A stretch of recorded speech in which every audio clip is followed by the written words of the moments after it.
السلام علیکم ورحمۃ اللہ وبرکاتہ۔ بسم اللہ الرحمن الرحیم۔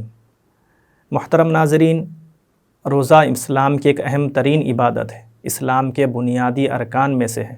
روزے کے بارے میں کچھ بنیادی معلومات آج کے اس ویڈیو میں ہم جانیں گے، جیسے روزہ فرض کب ہوتا ہے، کس پر ہوتا ہے، اور روزے کی نیت کی کیا اہمیت ہے۔ محترم ناظرین، روزہ کسے کہتے ہیں؟ صبح صادق سے لے کر غروب آفتاب تک کھانے پینے اور جسمانی خواہشات، نفسانی خواہشات سے اپنے آپ کو روکے رکھنے کا نام روزہ ہے۔ عربی زبان میں روزہ رکھنے کو صوم کہتے ہیں اور روزہ کھولنے کو افطار کہتے ہیں۔ روزہ کس پر فرض ہے؟ روزہ رکھنا ہر عاقل بالغ مسلمان پر فرض ہے، جبکہ وہ معذور نہ ہوں، اور حیض اور نفاس والی عورت کے لیے روزہ رکھنا جائز نہیں ہے۔ اب روزے کی رخصت کس کے لیے ہے؟ روزے کی چھٹی کس کو ملتی ہے؟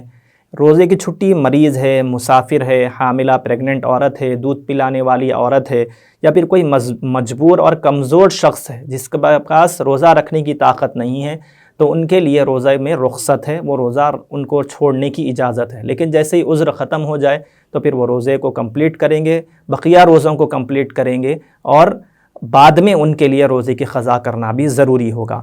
اب کسی شخص کا دن میں روزہ سفر کرنے کا ارادہ ہے تو اس کو روزہ رکھنا ہے۔ روزہ رکھ کر اگر پھر بعد میں مشقت پیش آئی تو پھر وہ روزہ توڑ سکتا ہے۔ اب یہ نہ سوچے کہ جب مجھے روزہ توڑنا ہی ہے تو پھر رکھوں کیوں، بلکہ پہلے روزہ رکھنا ہے، اگر مشقت پیش آئے تو پھر روزہ توڑ سکتے ہیں۔ اب روزے کی نیت کب سے کرنا ہے؟ روزے کی نیت کی اہمیت۔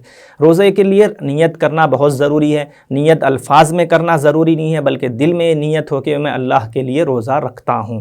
اب زبان سے کہنا ضروری نہیں ہے، ہر روزے کے لیے نیت کرنا ہے، رمضان کے ہر روزے کے لیے نیت کرنا ہے، اور نیت آدھے دن سے پہلے کرنا ہے۔ آدھا دن کیا ہوتا ہے اس کی تفصیل آگے آئے گی۔ اب روزے کی نیت کب تک کر سکتے ہیں؟ یہ تو پتہ چل گیا کہ آدھے دن تک روزے کی نیت کرنا ہے۔ رمضان شریف ہو، سنت نفل روزے ہوں تو ان کی نیت غروب آفتاب سے لے کر، یعنی مغرب کے وقت سے لے کر صبح صادق تک کریں، فجر کے وقت سے پہلے تک کر لینا چاہیے۔ اب اگر کوئی شخص جو ہے پہلے روزے کی نیت کر لیا، اس کے بعد کچھ ابھی روزے کے سحری کا وقت ابھی ختم نہیں ہوا، تو پھر وہ دوبارہ کچھ کھا پی سکتا ہے۔ اب ایک بات یہاں پر رہ گئی کہ آدھے دن سے پہلے روزے کی نیت کرنے کا کیا مطلب ہے؟ آدھے دن سے پہلے روزے کی نیت کرنے کا مطلب یہ ہے، اس کو مثال سے ہم سمجھتے ہیں، جیسے کہ صبح صادق کا وقت 6 بجے شروع ہوتا ہے اور غروب آفتاب کا وقت بھی 6 بجے ہے، تو ٹوٹل بیچ میں اتنا لمبا فاصلہ ہے، تو بالکل جو درمیان کا وقت ہے وہ درمیانی دن کہلاتا ہے، آدھا دن کہلاتا ہے، اور اسی کو عربی میں ظہوہ کبریٰ کہتے ہیں۔ تو بالکل درمیان کا وقت، دن کے شروع ہونے سے دن کے ختم ہونے کے درمیان کا وقت 12 بجے کا وقت ہوگا، تو 12 بجے کے وقت سے پہلے روزے کی نیت کر لینا ہے، رمضان کے روزوں میں بھی، تمام سنت اور نفل روزوں میں بھی۔ یہ بنیادی بات روزے کی فرضیت کے بارے میں اور روزے کی نیت کے بارے میں ہو گئی۔ اللہ تبارک و تعالی ہمارے لیے آسانی عطا فرمائے۔ جزاکم اللہ خیر۔